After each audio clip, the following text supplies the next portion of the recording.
Okay, hello everyone. Welcome listeners, welcome viewers. I am Marjon Oosting, and together with T Bruce, we are guests of Alea today on the podcast. Quickly going through IES because it's all about IES. IES, the International Elevator and Escalator Symposium, is organized by Elevator World, which T Bruce is known of, and Liftinstituut, where I'm from. And it's a prestigious global event, and that brings together mostly all the experts from the elevator and escalator industry. And yearly, we discuss cutting-edge technologies, innovations, best practices. And since we started it, we held it in major cities around the world. And every time we have a unique place to hold it. Last year we were in the Bahamas. I would say what sets IES apart from any other event is that we have a very strong safety technical focus. And we also are very strict on the papers. So everybody who's joining and wants to present will have to go through a strict steering committee. But then in the end, we'll have groundbreaking contributions from all over the world. There's so many. Maybe T Bruce, you want to add on to that? But I think I've said most of it. Yeah, no, that was excellent, Marjon. One point that I'd like to make about the IES is, the vision that we had was to create a symposium. There's a lot of symposiums out there, but we wanted to create a symposium that really was at a very high level, very, very professional, and also at premium locations that would attract CEOs, business leaders within the industry. And so, like Marjon said, we've purposely sought out some of the most famous locations in the world. We were at the Balmoral Hotel in Edinburgh, Scotland a few years ago, the W Hotel in Barcelona. So, we really wanted to bring together these executives to hear great presentations on cutting edge, technology, safety, and all those things, but also to connect and to make some long lasting relationships. I can lift you up, take you to the sky. Dreams in your pocket, let them fly high. Step on the platform, feel the vibe. One chance, one shot, come alive. Elevator pitch, it's your time to shine. Thank you very much for your elevator pitch. For those who don't know Marjon and T Bruce, which I guess it's everyone that is not in the elevator industry, because if not, it's weird. We have here Mrs. and Mr. IES. Of course, Mrs. before, because women always go ahead, right?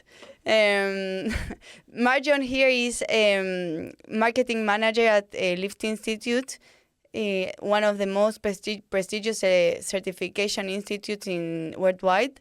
And then T Bruce here is president and CEO of Elevator World, third generation T Bruce, right? So yes, correct. One of the most important, or the most important magazine worldwide regarding elevators. So I mean, this is the first hinge that what is the objective and what is the basic of IES, right? I mean, premium quality. A premium quality event that, as T Bruce and Marjon said, it's what mainly differentiates this event from other ones. I had the honor of being already in 3 of these events, right? Barcelona, Edinburgh, and Bahamas, and they are all excellent, top tier, top hotels, top people. I mean, sublime. So the idea of this podcast is to go through a Q&A, a chill Q&A, so feel free to answer whatever you want, and as well feel free to answer whatever is not a question. I mean, the idea of this podcast is making something together, okay? So I will have here my little draft of Q&A. And one of the first questions is, how did you end up in the elevator industry? This does not have to do with the IEES, but I always like this question, right? Because we all have different and sometimes nothing to do backgrounds regarding elevators, right? Well, T. Bruce, I think your story is quite clear. I was born into this industry. I had no option, really. Yeah, so my grandfather started Elevator World in 1953. His only daughter, my mother, Risha Hendrick, came into the business. And then obviously years later, as my grandfather was beginning to think about retirement, they started talking to me about getting involved in Elevator World. They had talked to me about it over the years, but I just really wasn't interested. But as he began to retire, and I'm my only child as well, I began to realize that, you know, somebody kind of needed to come on and get involved in the business. So I came on kind of part-time to see what the business was about. And yeah, so basically my family recruited me into the business, but I couldn't be more happy with that decision, because as everybody knows who's in this industry, it's full of phenomenal people that absolutely are genuine. You know, I like to use simple words: down to earth, honest, humble people. And so yeah, it's a great industry to be a part of, and I'm honored to carry on the legacy of Elevator World. Well, I absolutely agree on that, T. Bruce. I've been in the industry now for, I think about 15 years. My background is totally different, of course. Yeah, I have, I was a bit unconventional. I started as a student. During that studies, I did some dressage, and I was a national champion long time ago. I worked with the legendary Ankie van Grunsven. She's Dutch. She's a 10-time Olympic champion. I wrote my thesis for my studies at Nike, EHQ, in the Netherlands. And during my studies, I was in Portland, in Oregon at SOU, and also in Buenos Aires for half a year, Alea. So that must sound familiar to you, in University of San Andres. And now I ran. 15 years ago, this opportunity was there for me. I lead the marketing at Liftinstituut globally, and it's what T. Bruce said: genuine people, real people. They don't hide what they think, what makes it very interesting and real to work at. And I'm also very happy to be part of this industry, and especially with IEES, because for me that period of time is one of the high season for me, seeing people from all over the world with jobs that are really important for the industry. So I'm very happy to be part of it. Thank you very much, both. Now we're going to our following question, and that is, how did IEES start? Actually, that's very good fit with your answer, Marjon. Yeah, I think T. Bruce is the one who originally with Bülent started the idea. So I think this answer should come from him. Yeah, really, it was really Bülent Yilmaz, who's our managing director of our Turkish office. We sent him a kiss, right? Yeah. Thank you. It was really, I think, him as well as Suleiman Ozcan. They kind of had this idea. They brought the idea to me, and we got to talking about it and how we could, really take the level of symposiums up. And so really came from those guys. And then, we met with Liftinstituut's team. We felt like having two organizations that really are credible, Elevator World, Liftinstituut, very, kind of independent organizations that are very credible and well-known. This event for us is not about profit. So it's not about profit, really. It's more of again, going back to what I said earlier about building relationships, about bringing together really experts who can talk about these subject matters and connecting in premium locations. So the idea came from Bülent, and we were able to sit down with the two different organizations and come to an agreement, and we've been able to pull it off. So it's not easy, but it's challenging, and challenges are always exciting. And we get to meet people that we might not otherwise have met through other events and other meetings. How many years already have been you organizing IEES? We started it in 2018, so it's about 7 years now. It's a long challenge. Very. We had a challenge. We had certainly we had a challenge with the pandemic going on. That was our first cancellation and second and last cancellation of the event, unfortunately. But yeah, that's also something new when you organize something that is a global event. So that was challenging. But yeah, as T Bruce said, we pulled it off. And as Liftinstituut, we are joining from the beginning.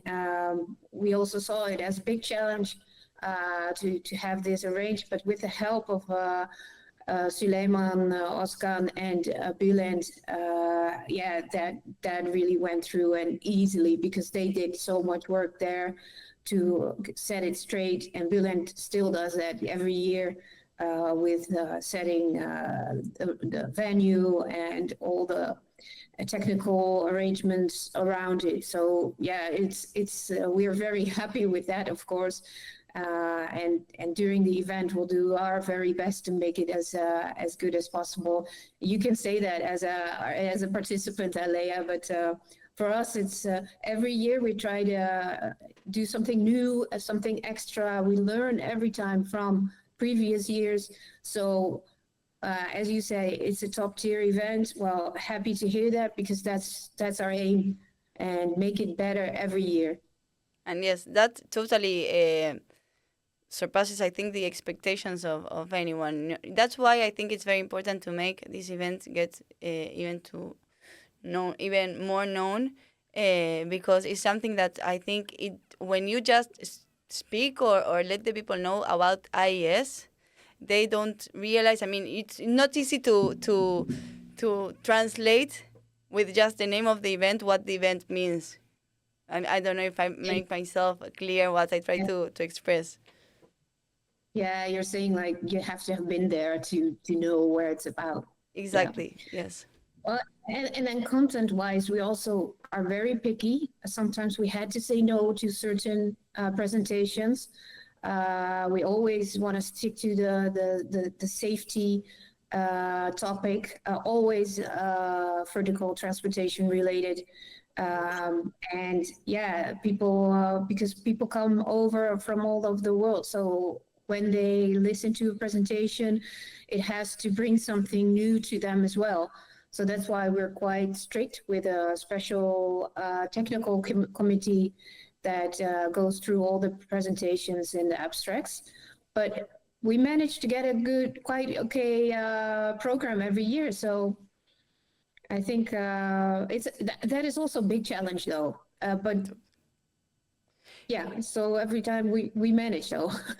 I think it's like every time we talk, something new things come. But I think one of the very interesting things about IES is that the program usually it is very how do you say it in Spanish? The word is heterogéneo. It's like very different from it's not all the same people, the same subjects, the same area, even though, because for example in last year in Bahamas you had a scientist from USA. You have the time in Barcelona you had this as well, professor from the university as well from USA that did a paper about autism and the importance of the elevator having certain specifications for people with this condition. I mean everything. You have small SMEs, SMEs, owners having a presentation, but as well top tier as the top 3 managing directors giving as well a presentation. So, I mean, you have a little bit of everything, and the subjects are always different. So I think that is very interesting because it's very dynamic and very different. And of course, always talking about with the excellence abroad, right? Yeah. Well, thank you, Alea, for that. So the next question is, what makes different IES from other events in our industry, and what major contribution does this event make to the industry? Why is it important for those interested to participate in this event? I think what makes the event unique and different is, again, going back to the venues, the amount of time and effort that we put into staging, vetting the presentations. We also produce a printed book from each presentation. That book is given to each presenter. It's also available through Elevator World's online bookstore. So those are a few things that stand out, that make us unique. I will go back to some of the other things we were discussing.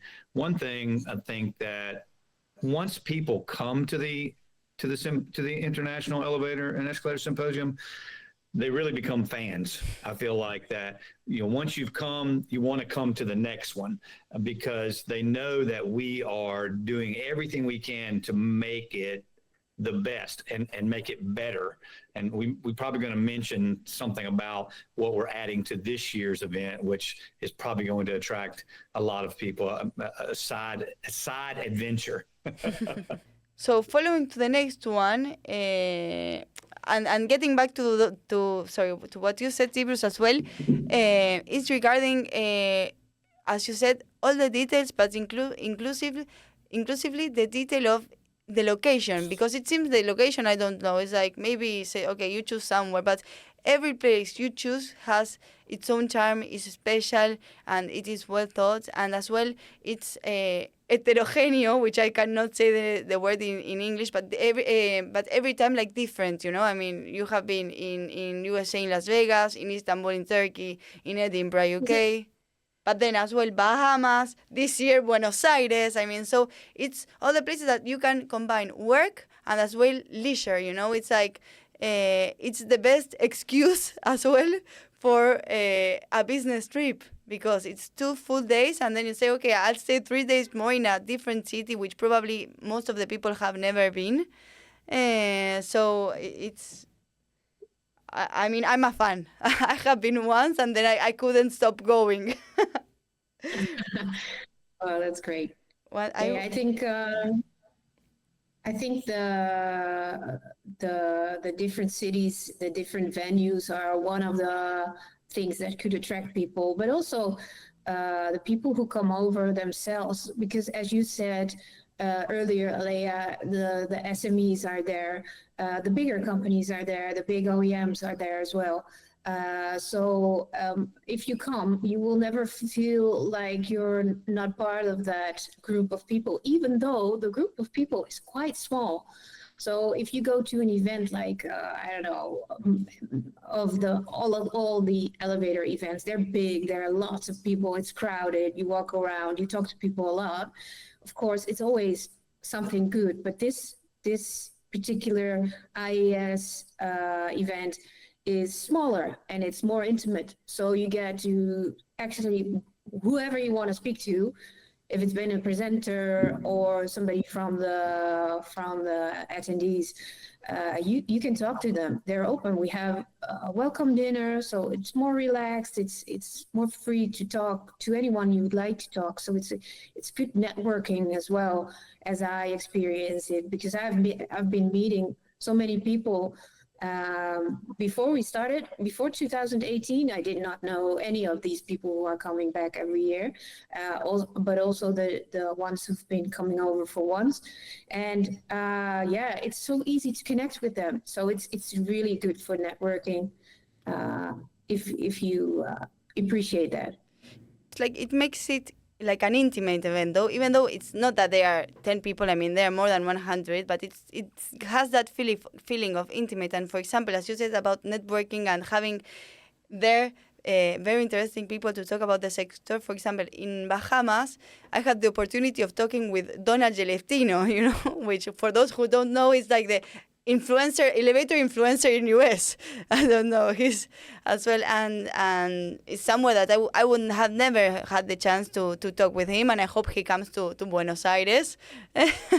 But it's what you say. I mean, you have very, very nearby and very easy and approachable the opportunity to talk to really important people in the sector. I think it's amazing. Well, the word I was trying to say, actually, it's not that different in English. It's heterogeneous. I've never heard of that word. I think this is the translator. Heterogeneous, like, how do you say? I will try. I assure you, I will try. Heterogeneous. It does not exist. T Bruce, maybe my translator is going crazy. Heterogeneous.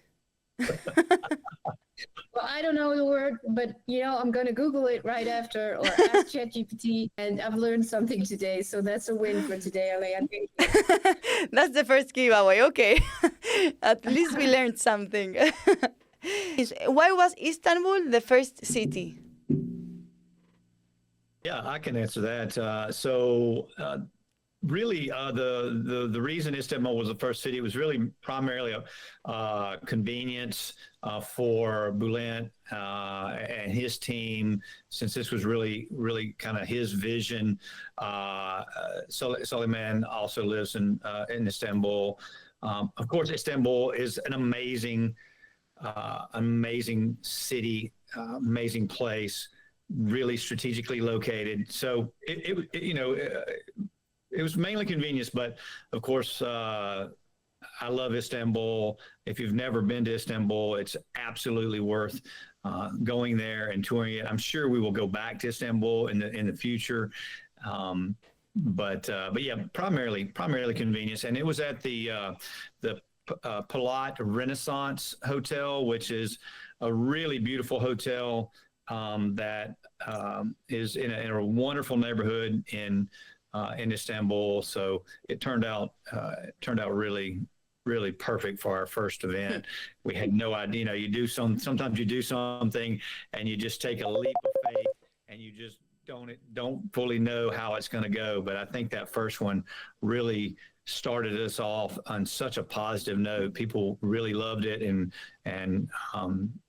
really, really encouraged us to continue on. And so we have, even though we had that gap, even though we had that 2-year gap, which was really surprising. You launch a new project. We only did it, I think, but 2 times, and then we had to pause for 2 years.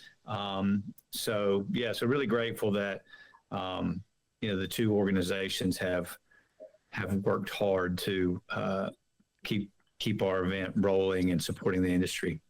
The one that was paused and then canceled was in Amsterdam. So that was so sad for us, though, having headquarters in Amsterdam. But that sometimes happens.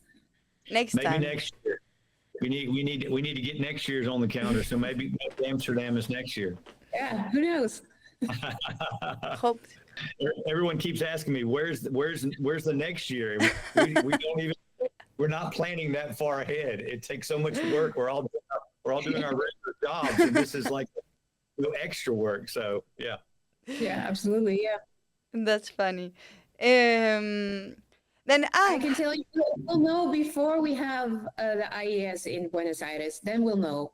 In Buenos Aires, we'll tell everyone. We will be waiting for that. As a fan, I am already waiting for that. So next, you talked about a technical committee, right? That is very strict for choosing the papers. How did you manage to choose that? How did it came up? I mean, it's since the first time you started the event. obviously Lift Institute is a technical organization, so we had them as a baseline to be able to utilize some of their team. Our technical committee has changed a little bit since we began, but primarily through Lift Institute's connections, Elevator World's global connections, we were able to select people that we're able to support Solomon.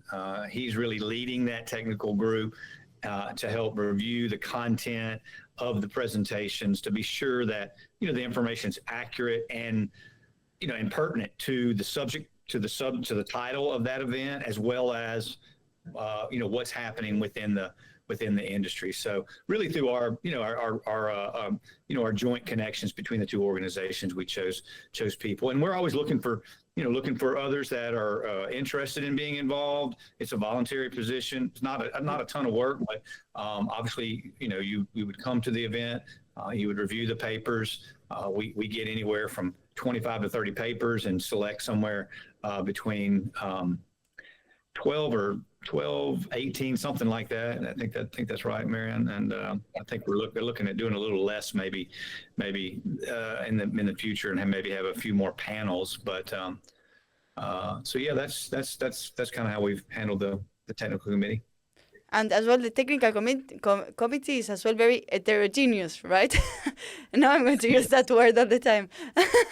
I mean, you have as well technical people from all around the world, technical people from different areas. So I mean, it's a good group that is like very interdisciplinary, right? Really, and that's also necessary because all the abstracts come from all over the world. So you also need to be sort of represented for all the areas. Okay, so this is important information for those who are interested to present a paper this year, which actually I think we don't have that much time, right? Because the due date is June for the abstract. June 30th is the deadline for submitting an abstract. Okay, so how does that work? I mean, the presentation of the abstracts, and how is the chronology of the approvals and of the definition of presentations, and how do they get chosen? But you already answered that with the technical committee, but we can always go back to the information, right? I think if I can start with that, we start with the theme. So that's a theme we choose together as steering committee, where we say, okay, this is something we can relate to coming from the industry that is interesting for the industry as well. Because, you'll go to an event and you don't always want to hear the same thing. You want to look into the future, but then also you want to address a topic that is relevant for everyone. So that's something we try to, and that's our aim, to have like topic related presentations. So first of all, we'll look at the presentations, the abstracts, if they are connected to our topic.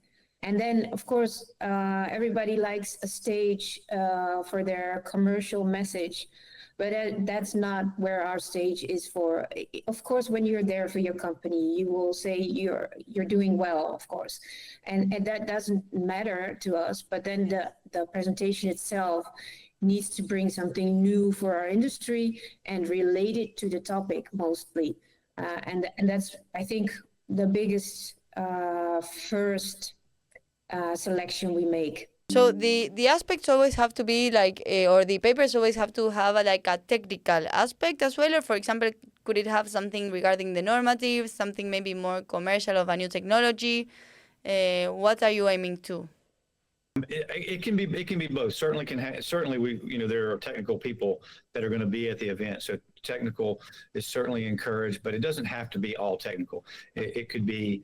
It could be some type of technology that improves, how you sell, how you interact within the industry or within the building, within the elevator. So yeah, it doesn't have to be, as long as it's staying on topic, on our theme topic. it's okay. Again, going back to what Marion said, yeah, we don't want to have someone, pitching their, so much their product or their brand. Certainly your company and your brand is going to get exposure and that's valuable. So, but it needs to be very focused on the theme. And I made a mistake earlier. The abstract deadline is actually July the 31st. So we still got a good amount of time. And this industry, I have learned over many years that this industry is quite good at waiting to the very last deadline, making us all worry if we're going to get anything to present. But we've got a handful already submitted, and I'm sure we're going to have some really interesting abstracts come in over the next 45 days or so. You will certainly do. And to add on to T Bruce's story, well, there's also been presentations in the past that are maybe not that technical, coming from, I don't know, somebody outside of the industry, the vertical transport industry, someone from architectural companies. Sometimes it's like really like totally out of the industry, and we always strive for that out of home presentation, because I mean, we know, and all the people from the industry know quite a lot from what's happening, and it's always really great to see a presentation, technical and informational and so on. But to learn from outside the industry, that's also really nice. So we always strive for a presentation like that as well, and hopefully we'll have that in Buenos Aires as well. Regarding that, I remember in Barcelona that there was this guy, I think he was architect, that he made a presentation about a sustainable urbanism, and he made a whole presentation of cities of the future, and it was super interesting. Ran Yi from UN Studio. Yeah, I remember. Did you see his shoes? He had like very innovative shoes as well. He was all innovative. He was full future. Yeah, he was future-proof. Absolutely. So then that's perfect, super clear. I think one thing that we didn't mention, even though, but it will be a banner in the edition of the podcast, but the theme of the following event and the dates and the location. So, I mean, I already said it, my baby, but maybe make like a small resume of where will be the next event. Great question, because that's very important, of course. The theme is the future of vertical transportation safety this year. And it's going to be held in Buenos Aires. We've already mentioned that, in Argentina. And it's going to be in the Alvear Palace Hotel. Also very prestigious hotel. You know it, right, Alea? Yes, hotel. It's an amazing hotel. Every people I talk about the IEES, I show them pictures of the hotel. Okay. But yes, it's true. And if people are interested to join us, and they are also maybe new to Argentina or new to Buenos Aires, and they've never been to Patagonia, we're going to have a trip organized, if they like, to join us after the symposium, and we'll head over to Patagonia. It's about 3 days, I believe, including traveling there, and it's going to be fully organized, and we can add that to maybe your podcast, or you'll go over to elevatorsymposium.org and see all about it. Totally. I was planning as well in the end of the podcast making some additional like videos or something, and we could just show around for those who don't know maybe the Patagonia, a little bit of like a peep view, because certainly for those who, I mean, we are in the end of the world, I mean, we know that. Actually, we have the name of Patagonia at the end of the world. So I think as well, everyone who comes here to Argentina, they should make the most out of it, because it's a very big country, and the Patagonia is certainly beautiful. Yes. Yeah, absolutely agree. I didn't know that Patagonia is that term is the end of the world. Yes. So I like. I didn't know that. Actually, Ushuaia, which is the last province of Argentina, that is, Argentina is like something like this, whoop, like this. This small part of the south is called Ushuaia, and it's literally the lowest point of the countries. I mean, we are the lowest country in the world, like that part. So we are called the end of the world. That the people of Chile also claim to be the most south of the world. Is that always not the discussion? That is a discussion, a very political discussion that I will not get into. On your side, Alea, I'm okay. But we are the end of the world. We're staying out of politics. We're not getting into politics. I think that's wise. Yeah, absolutely.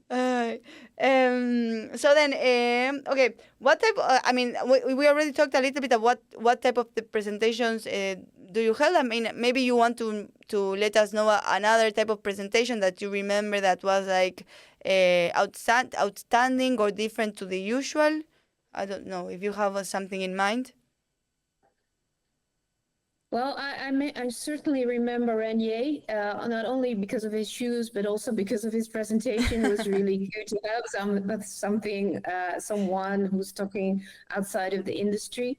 The smart cities presentation, exactly. But also last year was really interesting. Like all the presentations I really love. So I don't want to miss out on everyone because I think everybody did a great job. Absolutely. So, but the guy, Panjay Prasad, he was the CEO of Airwave in the Bahamas. He gave a presentation on machine learning, language programs, and that was really interesting because, you know, AI, so from now and also from last year, where everybody was talking about it, and I thought he really explained it so well on how he made his model and how it could also be beneficial for maintenance people. So I thought that was a great presentation as well. And I, of course, don't want to forget to mention our own Tijmen Mollema's presentation on functional safety. That was in Edinburgh. And he also explained on, where functional safety is like relevant for the lift industry. So I really enjoyed that one as well. But that's a bit of like saying lift is really good. Yes, but as you said, I mean, all the presentations are always top tier and very interesting and very heterogeneous. Yeah, and also I don't know if that could be like something that people would say no to the event if you're not like very technical or whatsoever. I am not my background is not technical at all, as I just told you before, and I learn every time I'm there, because people really explain things in a easy way to also for people who are not with the technical background as I am. So I think barriers are quite low and interesting. Totally agree. Then we have. Where will it take place this year? Buenos Aires, we say. Of course, you are all invited and recommended to come, actually, and obligated to come. I mean, if you don't come, what are you doing? And then I don't know, maybe you have like, I guess, as you said, organizing this type of event, and for already almost, I don't know, 6 years, 7 years. I mean, you learn from every event, right? I mean, do you have like a fun fact, something that happened that maybe you didn't expect it, or something that you improved? I don't know, like something that you remember that it was different from the event or it surprised you? Well, we have many stories, I guess, T Bruce. I never thought that I would wear a college kilt in my life. And, then we'll punch a picture because that was amazing. Yeah, but it was quite comfortable, so it was okay. It was okay. We had a good time with that. Now you have it on. Yes, it's like a regular. Maybe it's a regular outfit now. They killed. Right. Maybe we can do a poll, like, is T Bruce wearing it? Right. What do you think? Totally, that would be amazing. I will do it actually.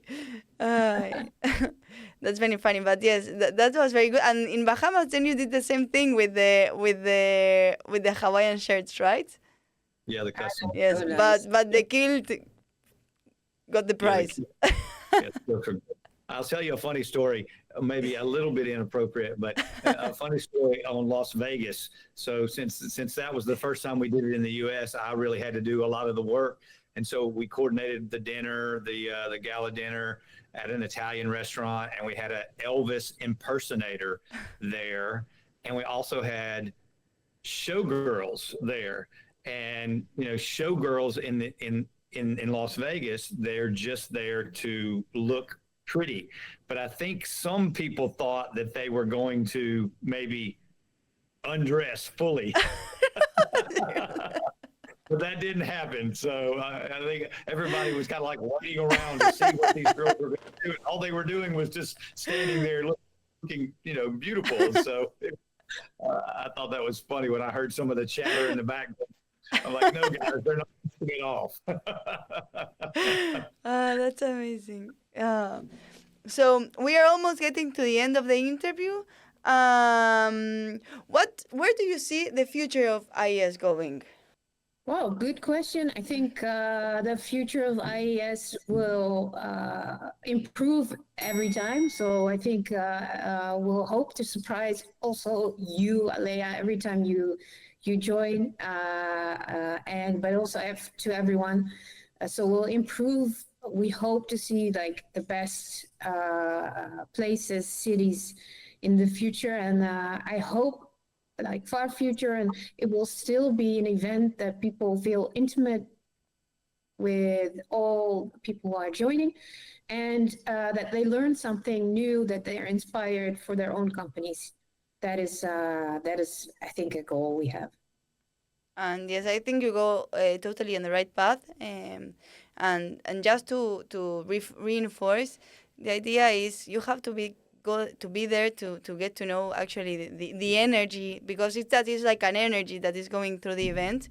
Because it's we didn't mention this, but it's a 2 full day of presentations at the hotel that is chosen. Of course, this year is in the Alvear. It has around 4 coffee breaks or 3 coffee breaks per day, right? Breakfast, coffee break, and a couple more. Lunch included every day, right? And then a gala dinner the first day where which one in Buenos Aires will be a gala show dinner in a place called Michelangelo, which is a very traditional place here and has local food. I mean, choripan, that for those... Marjon must know. Marjon knows what I'm talking about. It's serious. This is very, very serious. Choripan, which is a local food here. I think you can choose the plate, but it's as well meat, because it's the only thing with here in Argentina. Meat with the salad, meat with fries. The meat is like excellent. I've never had better meat ever. Yes. So you will have a little bit of meat and a show that I had the luck to be there, and it's a super nice show, tango show and folklore show, which as well is a local dance. And I really love dulce de leche, by the way. Okay, I would say dulce de leche. Probably, I think one of the desserts is flan with dulce de leche. So, I love it. Yes.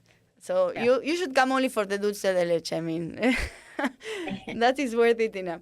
And okay, so last question, and we end the interview unless you want to add something else. But it would be: did you imagine a couple years ago that you will be here doing this type of event that actually is very well known in the whole industry? I mean, you have people coming all around the world, from Asia, Middle East, Europe, USA, Latin America. I mean, you gather Africa, you gather all the regions, and that is something very difficult to accomplish. I mean, of course, it's Liftinstituut and Elevator World. It's not that is John Doe from I don't know from the middle of the sea.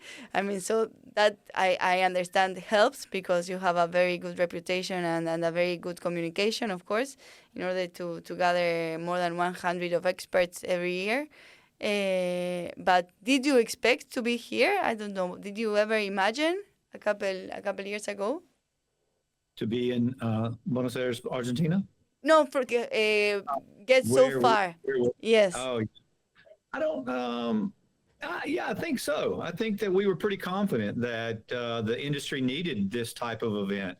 And, you mentioned all the different countries and the different types of people that come to the event.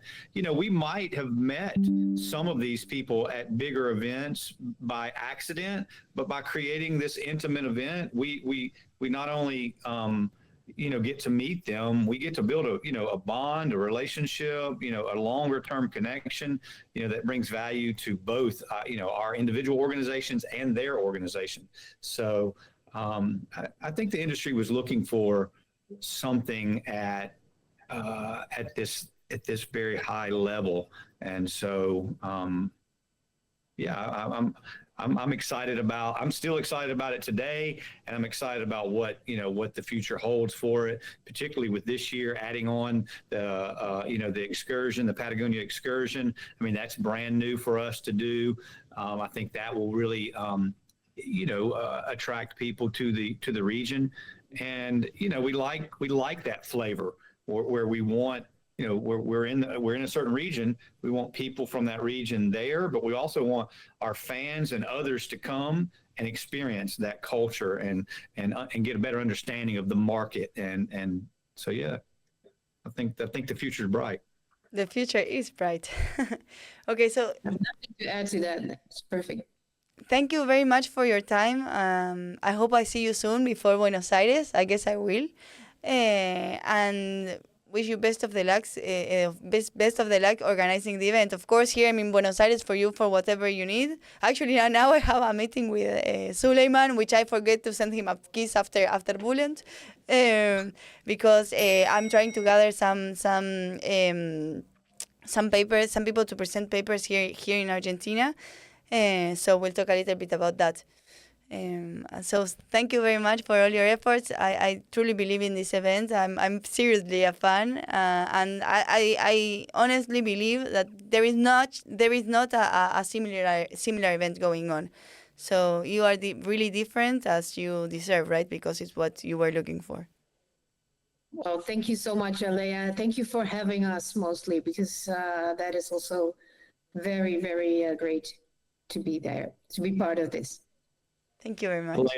Alea, thanks so much. You have got a just amazing energy. You're a rock star in this industry, and we're so thankful for your support with all of our events, but in particular this one in your home country. So thank you very much. Thank you very much. It's very important for me to hear these words from you. So thank you, and I will see you soon. Thank you, Alea. Thanks. See you guys. Bye-bye. Bye-bye. Thank you very much. Thanks for joining us on this vertical journey. If you enjoyed the episode, subscribe, share, and connect with me on LinkedIn as Alea Guillemi to spark innovative ideas. Don't stay on the bottom floor. Join us for new heights. I can lift you up, take you to the sky. Dreams in your pocket, let them fly high. Step on the platform, feel the vibe. One chance, one shot, come alive.